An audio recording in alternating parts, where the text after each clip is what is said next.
Le garage sentait l'huile de moteur et le travail honnête.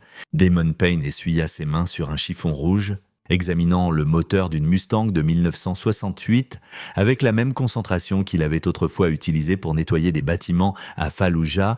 20 ans s'étaient écoulés depuis qu'il avait tenu un fusil avec l'intention de s'en servir. 15 de ces années dans la Delta Force et 5 ans depuis qu'il avait échangé ses bottes de combat contre des bottes à embout d'acier. La transformation n'avait pas été facile, mais elle avait été nécessaire. « Papa, il faut que je te parle. » Marcus se tenait dans l'encadrement de la porte du garage, âgé de 12 ans, et s'efforçant de ne pas pleurer. Son œil gauche était enflé, virant au violet sur les bords. Les mains de Damon s'immobilisèrent.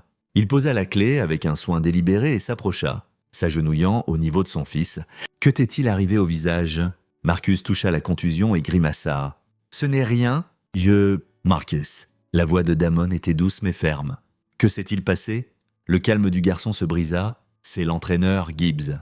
À l'entraînement, il parlait de la collecte de fonds, comment tous les parents ont ces emplois importants, et le père de Tommy est avocat, et la mère de Sarah est médecin. Et puis il en est venu à moi. La voix de Marcus se réduisit à un murmure, la honte colorant chaque mot. Il a dit « Mon père est juste un mécanicien qui nettoie des voitures, que tu ne peux rien faire. » Certains enfants ont ri. La mâchoire de Damon se crispa, mais il garda sa voix calme et l'œil au beurre noir. Je lui ai dit qu'il pouvait faire beaucoup de choses. Il m'a attrapé par le col et a dit que j'étais irrespectueux. Quand j'ai essayé de me dégager, il m'a frappé. Marcus leva les yeux vers son père. Pourquoi a-t-il fait ça? Papa, je n'ai rien fait de mal. Pendant un instant, Damon revit des flashs d'une autre époque. Un complexe en Syrie, un seigneur de guerre qui aimait faire du mal aux enfants. La façon dont cette mission particulière s'était terminée, il repoussa le souvenir. Cette vie était terminée. Il l'avait laissée derrière lui quand Diana était enceinte de Marcus. Quand les cauchemars étaient devenus trop vifs et le nombre de tués trop élevé, il lui avait promis une vie différente, une vie sûre. Tu n'as rien fait de mal? Feston, absolument rien. Damon se leva, aidant Marcus à se relever. Allons mettre de la glace sur cet œil. Ta mère travaille tard à l'hôpital, n'est-ce pas? Marcus hocha la tête. Diana était infirmière aux urgences. 3e équipe cette semaine. Elle ne verrait pas ça avant le matin. Et d'ici là, Damon s'en serait occupé. Après avoir installé Marcus avec de la glace et le dîner, Damon passa un appel à un vieil ami. Wesley Good répondit à la 2e sonnerie. Sa voix était bourrue et familière. « Payne, c'est vraiment toi? Je n'ai pas eu de nouvelles depuis 3 ans. Besoin d'un service. »« Wes, une vérification de fonds sur quelqu'un. » Kent Gibbs, entraîneur de soccer pour jeunes à l'école intermédiaire de Meadowbrook. Il y eut une pause. « Tu sors de la retraite? Juste pour veiller sur mon gamin. Donne-moi 2 heures. » Damon passa ses heures dans son atelier derrière le garage, un endroit où Diana entrait rarement. Les murs ne portaient aucune photo, aucun souvenir de ses jours militaires, juste des outils et des pièces, et l'efficacité propre et organisée d'un homme qui savait entretenir ses armes, non pas qu'il ait encore des armes. Officiellement, la lame de plancher dans le coin avait d'autres idées, mais celle-là était réservée aux urgences seulement. Wesley rappela à minuit « Ton entraîneur Gibbs est un sacré numéro, Kent Randall Gibbs. 38 ans, 3 écoles différentes en 5 ans, à chaque fois, des plaintes de parents, rien d'officiel jamais déposé, mais le schéma est de allégation de discipline physique. Abus verbaux, son frère aîné, Steven, est capitaine de police dans le comté, probablement pourquoi rien ne colle. Steven Gibbs, même famille, ouais, capitaine Steven Gibbs, officier décoré, 17 ans dans la force, monté en grade vite, plus vite qu'il n'aurait dû. Quelques murmures sur la manipulation de preuves dans quelques affaires, des témoins changeant leurs histoires. Mais encore une fois, rien d'officiel, les frères Gibbs veillent l'un sur l'autre. Damon remercia Wesley et raccrocha. Il s'assit dans l'obscurité de son atelier, réfléchissant, dans sa vie d'avant. Cela aurait été simple, trouver une cible, éliminer la menace, passer à autre chose, mais il avait une famille maintenant, une vie construite sur la promesse de normalité. Il ne pouvait pas simplement faire disparaître les gens, mais il ne pouvait pas laisser ça passer non plus. Le lendemain matin, Damon conduisit Marcus à l'école. Son fils était silencieux, la contusion sur son visage plus sombre maintenant, plus prononcée. D'autres parents les regardèrent fixement, tandis qu'ils entraient dans le bâtiment. Damon avait appelé à l'avance, demandant une réunion avec le directeur Craig Merrill et l'entraîneur Gibbs.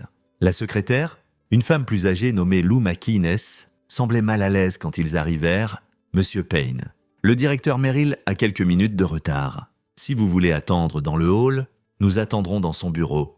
Je ne pense vraiment pas. » L'expression de Damon ne changea pas, mais quelque chose dans ses yeux fit reculer Lou. « Son bureau, s'il vous plaît. » Ils étaient assis depuis 10 minutes quand Craig Merrill arriva, flanqué de Ken Gibbs et de 2 autres hommes. Lester Dow, le vice-directeur, et Brian Lee, chef des sports. Merrill était un homme imposant, tendant vers l'embonpoint, avec l'air suffisant de quelqu'un qui n'avait jamais été sérieusement défié. Gibbs était plus jeune, athlétique, avec le sourire prédateur d'un tyran qui n'avait jamais fait face aux conséquences. « Monsieur Payne, » dit Merrill, s'installant derrière son bureau sans offrir une poignée de main, « je comprends que vous avez des préoccupations concernant l'incident d'hier. Votre entraîneur a agressé mon fils. » Gibbs rit. « Agressé ? Le gamin était insolent. Je lui ai donné une leçon de respect. Vous avez frappé un enfant de 12 ans au visage. Ce que j'ai fait ?» Gibbs se pencha en avant, son sourire s'élargissant. « C'est d'enseigner à votre garçon qu'il y a des conséquences à répondre. Peut-être que si vous passiez moins de temps sous les voitures et plus de temps à lui apprendre les bonnes manières... » « L'entraîneur Gibbs est un membre précieux de notre personnel, » interrompit Merrill. « Et bien que nous regrettions que Marcus ait été blessé, nous croyons aussi à l'enseignement de nos élèves sur le respect et la hiérarchie. Peut-être que c'est une occasion pour vous de réfléchir à l'exemple que vous donnez. Après tout, un mécanicien, qu'est-ce que vous allez faire ? » Petit mécanicien, Gibbs intervint, se levant maintenant. « Vous allez nous poursuivre en justice avec quel argent ? Vous allez vous plaindre au surintendant ? Bonne chance. Mon frère est le capitaine Stephen Gibbs. Nous possédons cette ville. » Damon se leva lentement. Marcus se tendit, reconnaissant quelque chose dans la posture de son père, un changement comme une machine passant du ralenti à l'opérationnel. « Marcus, attends dehors. Papa, dehors maintenant. » Marcus se précipita vers la porte. Au moment où elle se ferma, l'atmosphère dans la pièce changea. Damon regarda chaque homme à tour de rôle, son expression neutre, presque ennuyée. « Voici ce qui va se passer, » dit-il calmement. « Vous allez renvoyer Monsieur Gibbs. Vous allez présenter des excuses formelles à mon fils et vous allez mettre en place une politique de tolérance zéro pour la discipline physique. » Merrill éclata de rire. « Ou quoi ? Ou je vous y force. » Ce qui se passa ensuite prit moins de 90 secondes. Gibbs bougea le premier, balançant largement comme un bagarreur de rue. Damon esquiva, attrapa son poignet et redirigea l'élan contre le mur. Le visage de l'entraîneur heurta le plâtre avec un craquement. Lester Dow se précipita du côté. Le coude de Damon l'atteignit au plexus solaire, le pliant en deux. Brian Lee attrapa son téléphone. Damon le lui arracha d'un coup de pied et balaya ses jambes, contrôlant sa chute pour que sa tête heurte la moquette au lieu du coin du bureau. Merrill fouilla dans son tiroir, probablement pour du spray au poivre ou un bouton de panique. Damon était déjà là. Refermant le tiroir sur les doigts du directeur, Merrill hurla. Damon le tira en avant par sa cravate, le plaquant face contre le bureau. « Vous avez fini ?» demanda Damon, sa voix toujours calme. Merrill haleta. Gibbs gémissait contre le mur, son nez saignant abondamment. Dow ne pouvait pas respirer. Lee était recroquevillé, berçant ses côtes. « J'ai dit, vous avez fini ?»« Oui ?»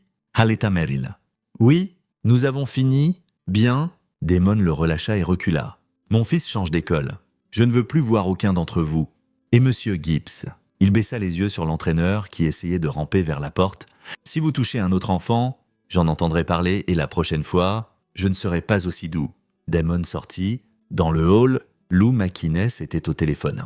Les yeux écarquillés, Marcus se tenait près de la porte. Il pouvait entendre des cris venant du bureau, le bruit de quelqu'un appelant le 911. « Allez, Fiston, on y va ?»« Papa, qu'est-ce que tu as fait plus tard ?»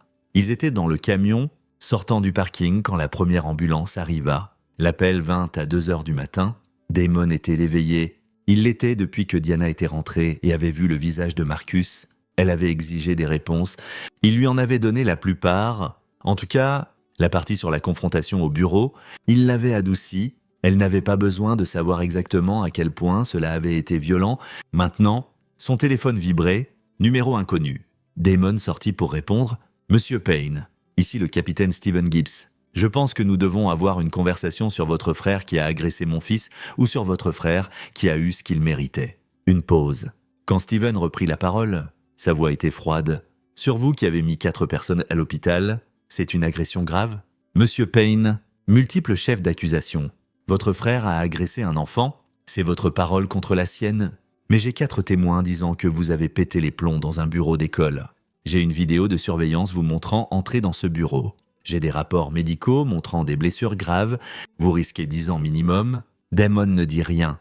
Mais voici la chose, continua Steven. Mon frère est peut-être un idiot, mais c'est la famille. Vous l'avez humilié? Ça ne passe pas dans ma ville. Donc, une solution différente? Sa voix baissa. Je viens chez vous ce soir. Seul, nous allons avoir une conversation d'homme à homme. Et ensuite, toute cette situation va disparaître. Vous comprenez ce que je dis? Je comprends parfaitement. Bien, je serai là dans 30 minutes. Assurez-vous que votre famille dort. Ça ne les concerne pas. La ligne se coupa. Damon resta un moment dans son allée, regardant les étoiles. 20 ans depuis qu'il avait fait ça, depuis qu'il s'était préparé pour un hostile, mais certaines compétences ne s'effaçaient jamais. Il avait su que cela arrivait au moment où il était sorti de cette école. Les frères Gibbs se protégeaient mutuellement, et un capitaine de police avec un badge et une arme était un ennemi dangereux. À moins d'avoir passé 15 ans à être la chose la plus dangereuse dans la pièce, Damon alla dans son atelier, la lame de plancher se souleva facilement, à l'intérieur se trouvait son passé, Unsigsauer P.O. 26, son ancienne arme de service, entretenue et nettoyée, un couteau cabard, et autre chose, une petite boîte noire que Wesley Good lui avait envoyée 3 ans plus tôt, au cas où, à l'intérieur se trouvaient des objets qui n'existaient sur aucun registre, des électroniques introuvables, de l'équipement tactique, des choses qui pouvaient transformer un garage civil en forteresse. Damon avait espéré ne jamais en avoir besoin. Il commença à installer, son esprit calculant les angles et les approches. Steven viendrait armé, probablement avec son arme de service. Il viendrait confiant, pensant qu'il avait affaire à un mécanicien qui avait eu de la chance contre des civils non entraînés. Il ne s'attendrait pas à de la résistance. Il ne s'attendrait certainement pas à quelqu'un qui avait passé 15 ans à apprendre toutes les façons dont un humain pouvait en tuer un autre. À 2h47, un SUV noir s'arrêta devant la maison de Damon. Pas de lumière, pas de sirène. Steven Gibbs en sortit seul, comme il l'avait promis. Il était en civil, son arme visible à la hanche. Il regarda autour de lui avec soin, vérifiant les témoins, les caméras, n'en trouvant aucun. Il s'approcha de la porte d'entrée. Damon était déjà derrière lui. « Vous me cherchez ?» Capitaine, Steven pivota, sa main allant à son arme. Il était rapide, plus rapide que son frère, mais Damon était déjà à portée, contrôlant la main de l'arme, poussant le canon de côté. Les yeux de Steven s'écarquillèrent, tandis que Damon le désarma avec une efficacité pratiquée, éjectant le chargeur et vidant la chambre en un seul mouvement fluide. « Vous avez apporté une arme pour me tuer ?» dit Damon, sa voix conversationnelle. « Devant ma maison, ma femme et mon fils dorment. Vous ne savez pas à qui vous avez affaire, » grogna Steven. Essayant de se libérer, la poigne de Damon était de fer, Delta Force. 15 ans, 3 tours en Irak, 2 en Afghanistan. Opération dans 14 autres pays que vous n'avez jamais entendus. Spécialiste du combat au corps à corps, certifié dans 12 arts martiaux différents, tué confirmé, classifié, mais plus que vous ne voulez savoir, la voix de Damon ne s'éleva jamais au-dessus d'un ton calme, presque ennuyé. Vous êtes venu chez moi avec une arme pour me tuer? Grosse erreur. Capitaine, le visage de Steven pâlit. Vous mentez. Vous n'êtes qu'un mécanicien. Je sais, c'est ce que je voulais que tout le monde pense. C'est ce que ma femme pense. Pour la plupart, ce que mon fils pense. Ce que toute cette ville pense. Damon tira Steven plus près. Mais vous venez de menacer ma famille. Donc maintenant, vous allez voir qui je suis vraiment. Ce qui suivit fut une leçon sur la différence entre un flic qui avait pris quelques cours d'arts martiaux et un homme qui avait passé 15 ans dans l'unité militaire la plus élite du monde. Damon ne se contenta pas de désarmer Steven. Il déconstruisit systématiquement chaque tentative de résistance, chaque contre-attaque, chaque coup désespéré. Il ne blessa pas le capitaine inutilement, mais il rendit clair qu'il pouvait le faire à tout moment de n'importe quelle façon. Quand ce fut fini, Steven était à genoux dans l'allée de Damon, haletant, son arme en pièces autour de lui. « Voici ce qui se passe maintenant, » dit Damon. « Vous retournez à votre commissariat, vous leur dites qu'il n'y a pas de preuves pour des accusations contre moi. Vous faites disparaître tout ça, votre frère démissionne de l'école et ne travaille plus jamais avec des enfants. Et vous, » Damon s'accroupit, rencontrant les yeux de Steven, « vous ne vous approchez plus jamais de ma famille, jamais, parce que la prochaine fois, capitaine, je ne serai pas aussi doux. La prochaine fois, ils ne trouveront jamais votre corps. Steven hocha la tête frénétiquement. « Dites-le, je vais faire disparaître ça. Kent va démissionner. Nous ne nous approcherons plus jamais de votre famille. » « Bien. » Damon se leva, ramassant les pièces de l'arme de Steven. « Maintenant, sortez de ma propriété. » Steven se précipita vers son SUV et partit, les pneus crissant. Damon le regarda jusqu'à ce que les feux arrière disparaissent, puis rentra. Diana se tenait dans l'encadrement de la porte de la cuisine. « Combien as-tu entendu ?» demanda-t-il calmement. « Assez ?» Elle pleurait. « Tu étais dans la Delta Force ? Je suis désolé de ne pas te l'avoir dit. Tu m'as dit que tu étais dans la division des approvisionnements de l'armée. J'ai menti. » Damon posa l'arme de Steven sur le comptoir. « J'ai menti parce que je voulais laisser cette vie derrière moi. Je voulais être normal pour toi et Marcus. Je voulais être juste un mécanicien. » Diana traversa la pièce et l'enlaça. « Tu n'es jamais juste quelque chose, Damon Payne. Mais mon Dieu, tu aurais dû me le dire. Je sais. » Il la serra fort. « Je pensais que c'était fini. Je pensais pouvoir tout laisser derrière. Est-ce fini maintenant ?» Damon pensa au visage de Steven, au sourire prédateur de Kent, à la cruauté désinvolte qu'ils avaient de montrer à son fils. « Non, » dit-il enfin. « Pas encore, parce que même pendant que Steven s'éloignait, Damon avait vu quelque chose dans les yeux du capitaine. Ce n'était pas juste de la peur, c'était du calcul. Steven était un tyran et un flic corrompu, mais il n'était pas stupide. Il avait été humilié, battu, menacé. Les hommes comme ça ne partaient pas simplement. Ils complotaient, ils attendaient, ils revenaient avec des renforts. Damon avait acheté du temps à sa famille, mais il n'avait pas mis fin à ça. Et quelque part au fond de son esprit, la partie de lui qui avait été dormante pendant 5 ans, la partie qui avait nettoyé des pièces et éliminé des menaces et survécu dans les endroits les plus sombres du monde, cette partie se réveilla et commença à planifier, parce que les frères Gibbs avaient commis une erreur critique. Ils avaient menacé sa famille, et il n'y avait pas de force sur Terre plus dangereuse qu'un père protégeant son fils. Les 2 jours suivants passèrent dans un silence tendu. Ken Gibbs démissionna de l'école intermédiaire de Meadowbrook, invoquant des raisons personnelles. Le directeur Merrill publia une déclaration fade sur des incidents regrettables sans nommer quiconque. Marcus changea pour l'Académie Sainte-Catherine de l'autre côté de la ville, où Diana avait des contacts par l'hôpital. Aucune accusation ne fut portée contre Damon en surface. Cela semblait fini, mais Damon savait que non. Il passa ces 2 jours à passer des appels à des gens qu'il n'avait pas contactés depuis des années. Wesley Good fut le premier, pour une vérification plus approfondie sur les frères Gibbs. Ce qui revint était plus laid que prévu. Kent avait un dossier juvénile scellé, des accusations d'agression qui avaient disparu quand il avait eu 18 ans. L'ascension de Steven dans les rangs de la police était pavée d'incidents suspects, des preuves qui disparaissaient dans des affaires de drogue.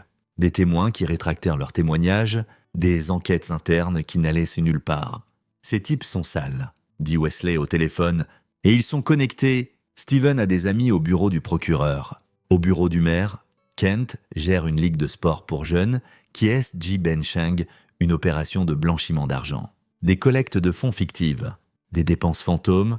Ils font tourner ce schéma depuis des années. Pourquoi personne ne les a arrêtés ? Parce que quiconque essaye se fait écraser. Il y a 2 ans, une enseignante a déposé une plainte contre Kent. Elle a fini arrêtée pour fausses accusations de drogue.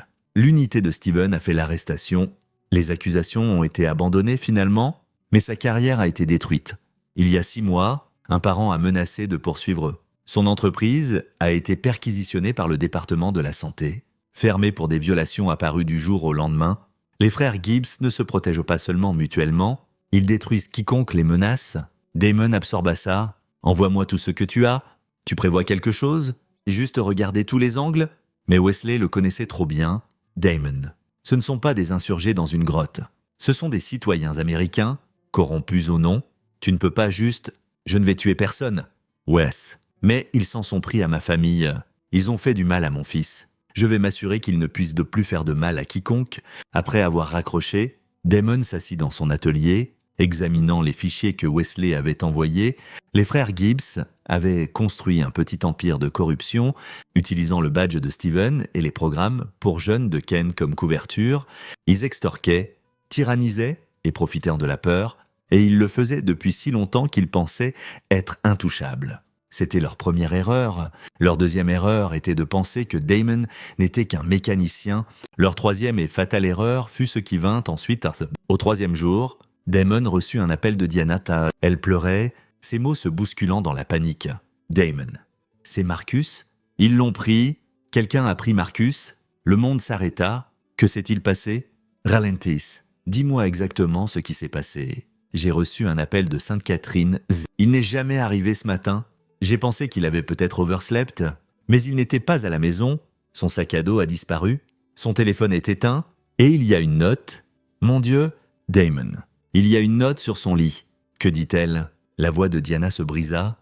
Elle dit « Votre mari a commis une erreur. S'il veut revoir son fils, il viendra à l'entrepôt Riverside sur la rue d'Ossel ce soir à minuit. Dites-le à quiconque et le garçon meurt. » La main de Damon se serra sur le téléphone. Le mécanicien calme et patient disparut. Remplacé par quelque chose de froid et létal. Diana, écoute-moi attentivement. Appelle la police.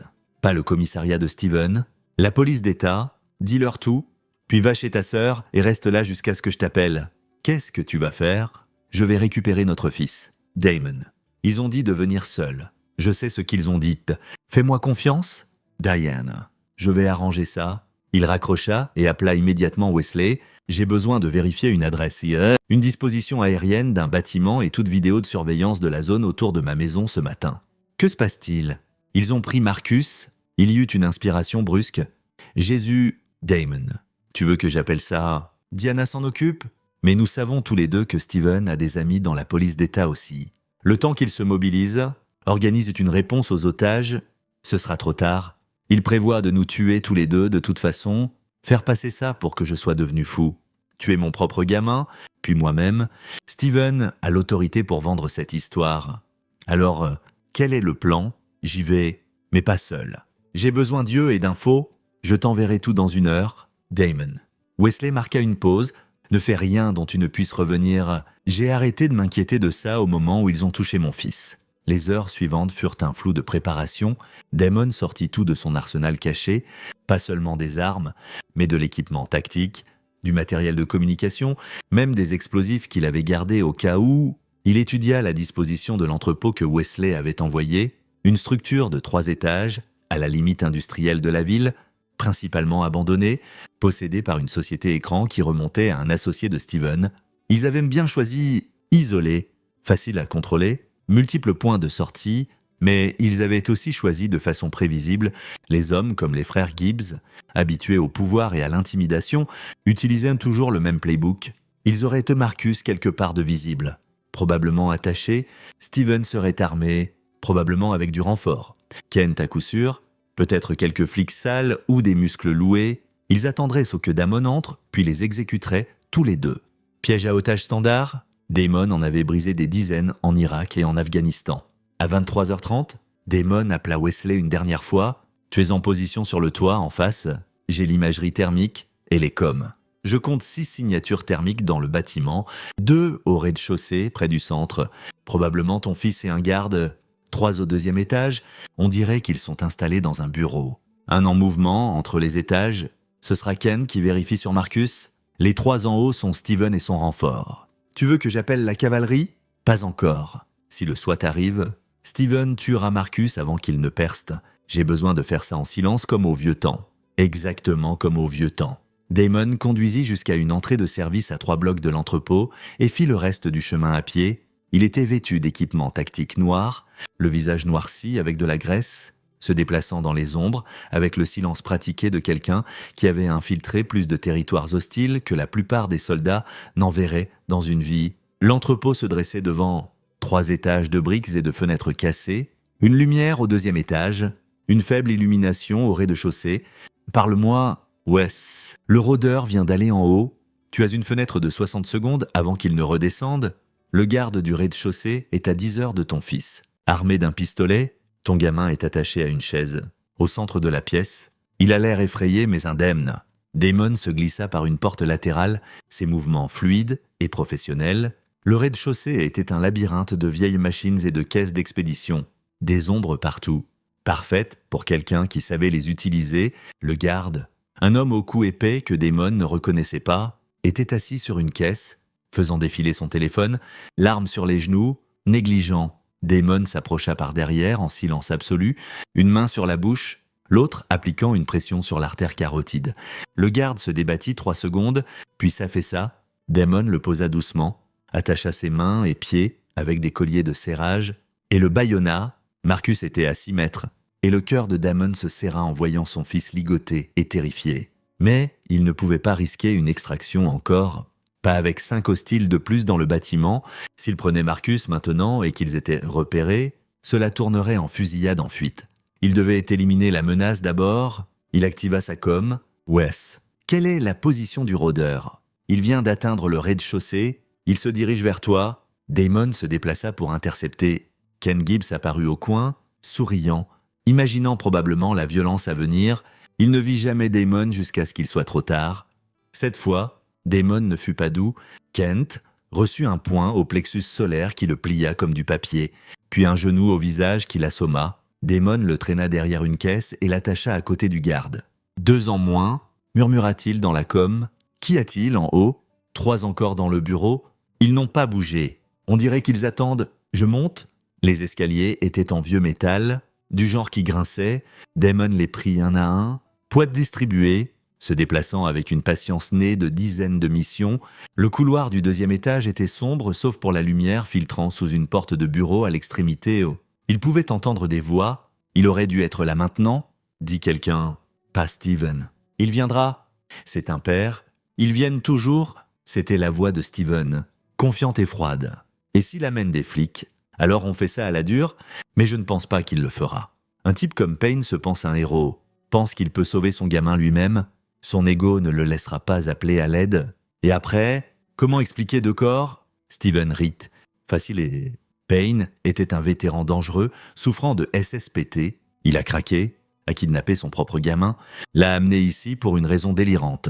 Nous avons répondu à un tuyau, avons essayé de le calmer, mais il a ouvert le feu. Nous avons dû nous défendre. Le gamin s'est retrouvé dans les tirs croisés. Tragique. Vraiment, je le vendrai avec des larmes aux yeux. Damon sentit quelque chose de froid et définitif s'installer dans sa poitrine. Ces hommes n'étaient pas juste corrompus, ils étaient mauvais. Ils prévoyaient de tuer son fils et de faire passer ça pour la faute de Damon. Ils allaient détruire sa famille et s'en sortir propre. Plus maintenant, il se pressa contre le mur à côté de la porte, évalua les angles. 3 hommes à l'intérieur, tous armés. Steven serait le plus dangereux, entraîné et expérimenté. Les 2 autres étaient inconnus. Peut-être des flics, peut-être des muscles loués. Damon sortit une grenade flash de son gilet, une autre relique de son passé. Il avait espéré ne jamais l'utiliser à nouveau. Il prit une respiration, c'est centre, et enfonça la porte d'un coup de pied. La grenade flash partit en premier, arquant dans la pièce. Damon se détourna, yeux fermés, tandis qu'elle détonnait avec un coup de tonnerre, de lumière et de son. Puis il bougea, pure mémoire musculaire. 15 ans de combat au corps à corps prenant le dessus. Le premier homme trébuchait, aveugle et sourd. Damon le désarma avec une clé au poignet et l'assomma d'un coude à la tempe. Le 2e homme récupérait plus vite. Levant son arme, Damon plongea bas, balaya ses jambes et porta un coup précis au côté de son cou qu'il éteignit. Steven Gibbs était encore dangereux. Malgré la grenade flash, il bougeait, arme levée, tirant à l'aveuglette. Des balles traversèrent le placo derrière Damon, mais Steven tirait aveugle, sa vision encore compromise tandis que Damon bougeait avec une clarté absolue. Il combla la distance, dévia le bras armé de Steven et enfonça son épaule dans la poitrine du capitaine, le plaquant contre le mur. Steven essaya de lutter, mais il était surpassé de toutes les façons. Damon déconstruisit systématiquement sa défense, le désarma et le mit au sol. « Reste à terre », ordonna Damon, sa voix portant tout le poids de l'autorité de commandement qu'il avait autrefois utilisée sur le champ de bataille.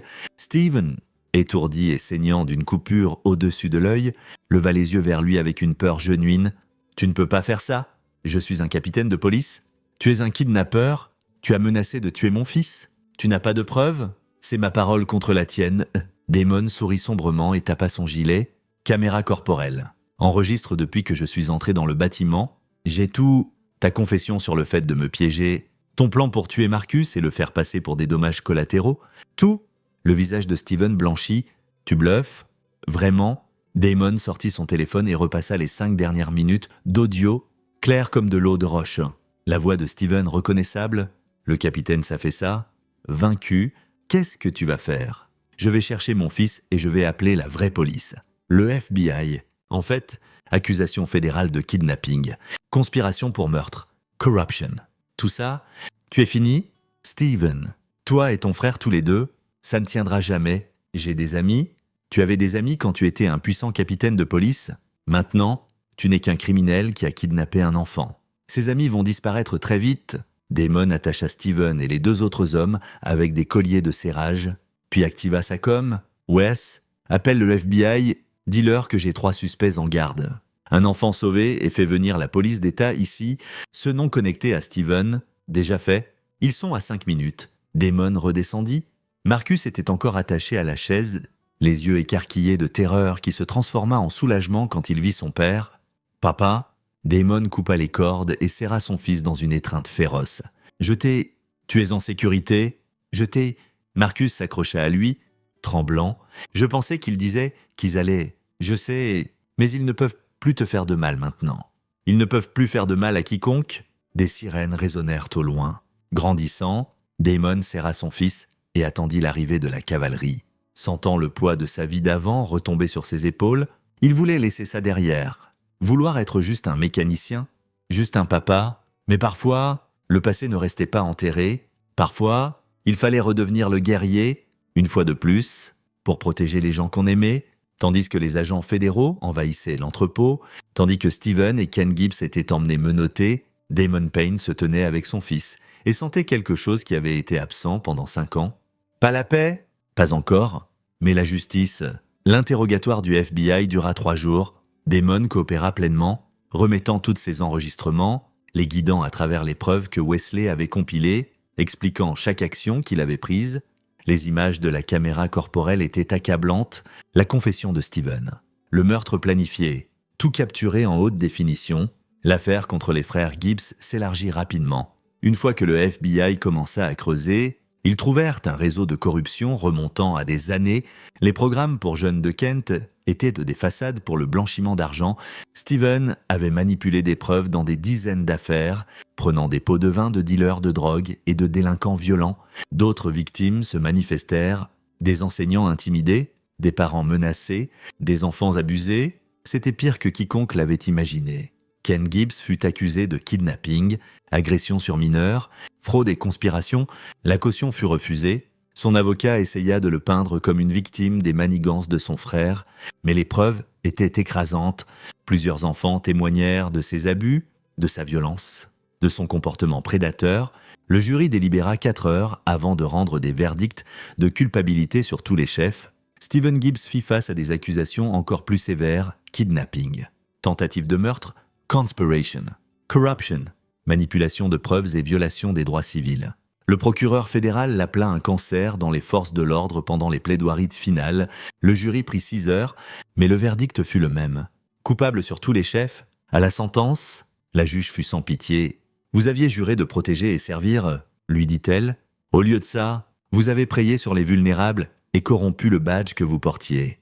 Vous avez trahi chaque officier de police honnête dans ce pays. » Elle lui donna 35 ans de prison fédérale sans possibilité de libération conditionnelle. Kent en eut 25. Craig Merrill, le directeur, fut accusé comme complice après coup pour avoir aidé à couvrir les abus de Kent.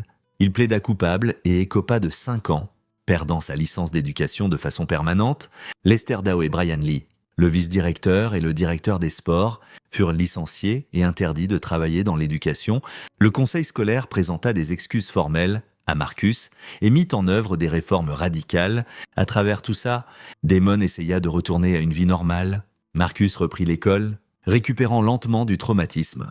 Diana reprit ses gardes d'infirmière et Damon revint à son garage.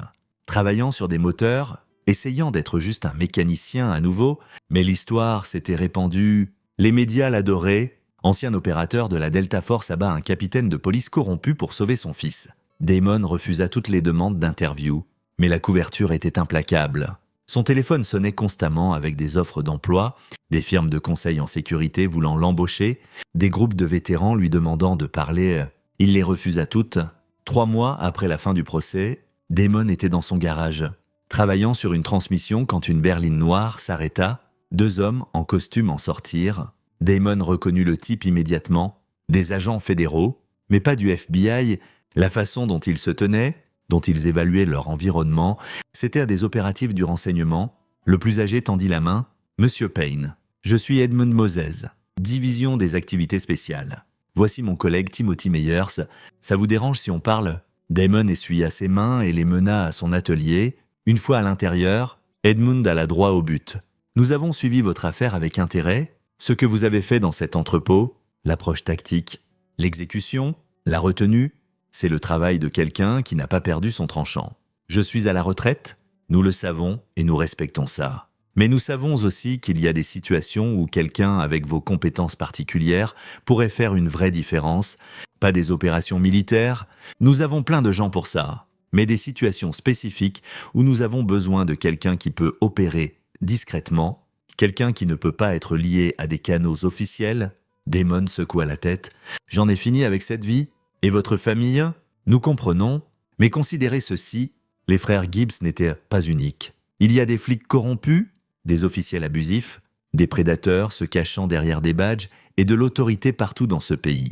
Des gens qui font du mal aux enfants, qui détruisent des vies, qui utilisent le système pour se protéger. Et parfois, le système ne peut pas les toucher. Parfois, il faut quelqu'un opérant en dehors des canaux officiels pour les abattre. Vous voulez que je sois un vigilante ? Nous voulons que vous soyez un réparateur, quelqu'un qui aide quand les canaux normaux échouent. Vous avez des ressources, de la protection, une couverture légale quand nécessaire, et vous aideriez des gens qui n'ont personne d'autre vers qui se tourner. » Edmund se pencha en avant. « Ce qui est arrivé à votre fils arrive à des milliers d'enfants chaque année. La plupart d'entre eux n'ont pas un père comme vous pour les protéger. Mais ils pourraient, si vous étiez prêts. » Damon regarda ces hommes, voyant la sincérité dans leurs yeux. Il pensa aux autres victimes que le FBI avait trouvées. Les enfants que Kent avait abusés, les familles que Steven avait détruites. Il pensa à tous les autres frères Gibbs dehors, protégés par leur position, intouchables. « Laissez-moi en parler à ma femme, » dit-il enfin.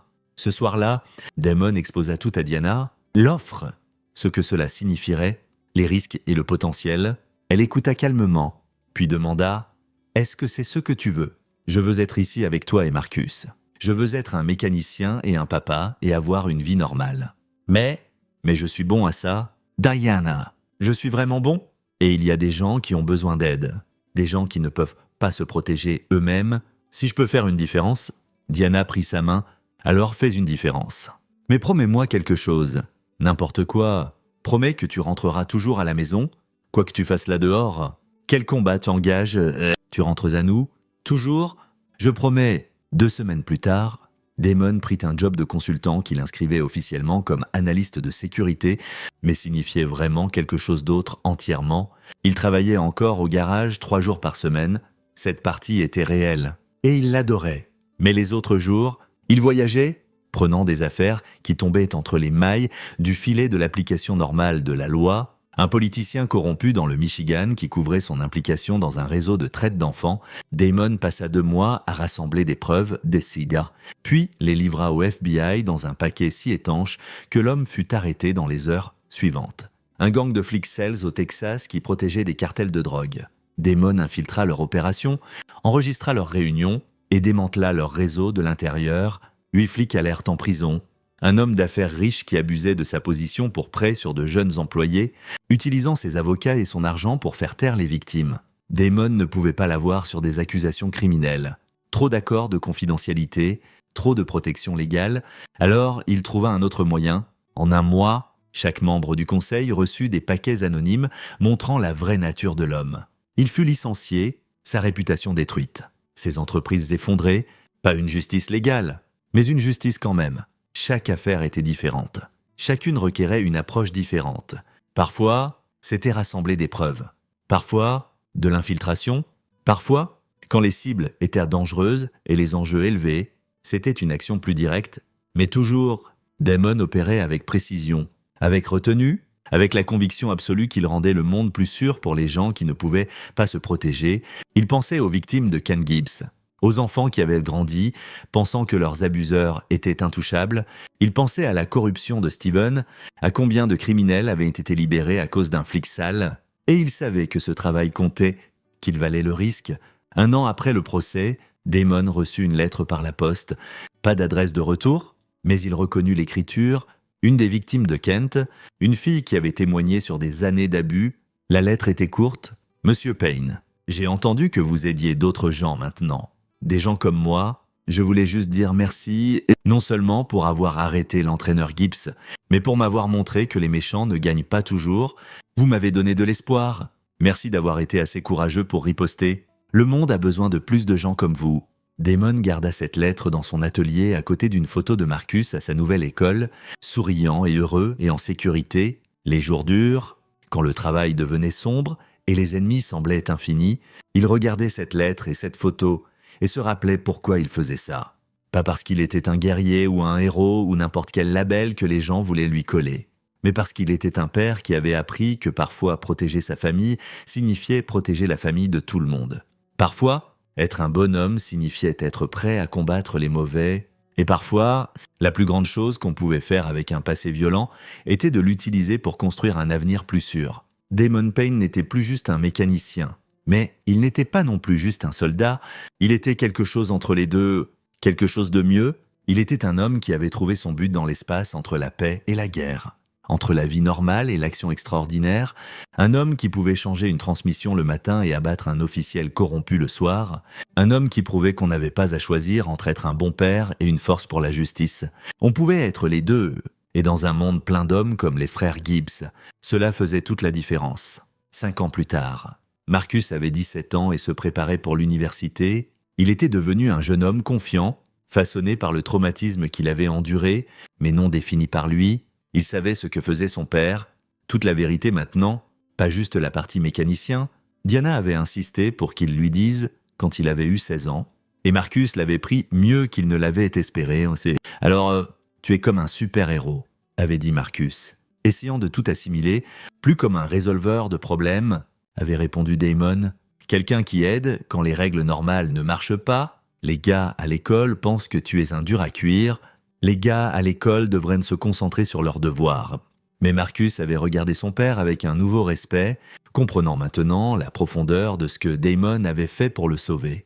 Et en grandissant, il avait commencé à poser des questions sur le travail, sur les affaires, sur la différence entre ce qui est juste et ce qui était légal. Maintenant, assis dans le garage un samedi après-midi, Marcus aidait Damon à reconstruire un moteur de Corvette classique quand il demanda « Papa, est-ce que tu regrettes quoi que ce soit ?» « N'importe quoi. » Damon considéra la question. « Je regrette que ce soit nécessaire. Je regrette que nous vivions dans un monde où des gens comme les frères Gibbs existent, mais je ne regrette pas de les avoir arrêtés, je ne regrette pas de t'avoir sauvé, et je ne regrette pas d'aider les autres. Et pour les trucs illégaux, les choses qui vont au-delà de juste rassembler des preuves, c'était une question juste au fil des ans. Damon avait fait des choses qui ne verraient jamais l'intérieur d'une salle d'audience. Des hommes qui avaient fait du mal à des enfants et se cachaient derrière la richesse ou le pouvoir s'étaient retrouvés face à des conséquences en dehors du système légal. Pas tués, Damon avait des règles strictes là-dessus, mais blessés, exposés, détruits de façon qui assurait qu'il ne pourrait plus jamais faire de mal à quiconque. La loi est importante, dit Damon avec soin. C'est ce qui sépare la civilisation du chaos, mais parfois la loi échoue, parfois les mauvais utilisent ça comme un bouclier. Quand ça arrive, quand des innocents souffrent et qu'il n'y a pas de remède légal, il marqua une pause. Quelqu'un doit entrer dans cette zone grise. Quelqu'un doit être prêt à faire ce qui est nécessaire. N'est-ce pas dangereux ? Décider seul qui mérite une punition ? Très dangereux. C'est pourquoi je suis prudent. C'est pourquoi je travaille avec des gens qui fournissent une supervision. Pourquoi je ne prends que des affaires où les preuves sont écrasantes et la cible clairement coupable. Je ne suis pas un juge ou un jury, Marcus. Je suis juste une force d'équilibre. Quand la balance penche trop vers l'injustice, je la repousse. Marcus hocha la tête lentement. Je veux faire ce que tu fais après l'université. Je veux aider les gens. Les mains de Damon s'immobilisèrent sur la clé. Il avait su que cette conversation arrivait, l'avait redouté. C'est une vie dure, dangereuse. Ça t'éloigne de ta famille ? Ça te change ? Tu la gères ? Tu as maman ? Tu m'as moi ? Tu travailles encore ici au garage ? Tu as fait que ça marche ? J'ai eu de la chance. Tout le monde n'en a pas. Alors enseigne-moi comment avoir de la chance. Comment rester humain en faisant les choses dures. Marcus rencontra les yeux de son père. Tu m'as sauvé, papa. Maintenant, je veux sauver les autres. N'est-ce pas ce que tout ça signifie ? s'assurer que le prochain gamin avec un entraîneur tyran, la prochaine famille face à un flic corrompu, s'assurer qu'ils ont quelqu'un à appeler. Damon regarda son fils. Voyant la détermination là, le sens de la justice qui allait plus profond que l'idéalisme adolescent, Marcus avait vécu un traumatisme et en était sorti plus fort. Il avait vu le meilleur et le pire de l'humanité et avait choisi de se tenir avec le meilleur. « D'accord, » dit Damon enfin, « mais pas avant l'université et pas avant que tu sois entraîné correctement. Arts martiaux, compétences tactiques, techniques d'investigation, si tu vas faire ça, tu le fais bien ?» Marcus sourit. Marché conclu. Puis reprit le travail sur le moteur, père et fils construisant quelque chose ensemble. Dehors, le soleil se couchait sur le garage, projetant de longues ombres. Au loin, des sirènes hurlaient « Police, ambulance ». Pompiers, les sons d'un monde qui avait encore besoin de protection. Mais dans ce garage, en ce moment, il y avait la paix, un père et un fils travaillant côte à côte, se comprenant parfaitement, se préparant pour un avenir où ils pourraient travailler côte à côte d'une autre façon. Damon avait commencé ce voyage en essayant d'échapper à son passé. Il voulait enterrer le soldat, cacher le guerrier, prétendre qu'il n'était qu'un mécanicien, mais la vie avait d'autres plans. Son fils avait été blessé, sa famille menacée, et l'homme qu'il avait été, l'opérateur dangereux, habile, létal, avait été forcé de resurfacer, et en faisant cela, Damon avait découvert quelque chose d'important. On ne pouvait pas fuir son passé, mais on pouvait le recycler. On ne pouvait pas effacer ce qu'on avait été, mais on pouvait décider ce qu'on deviendrait.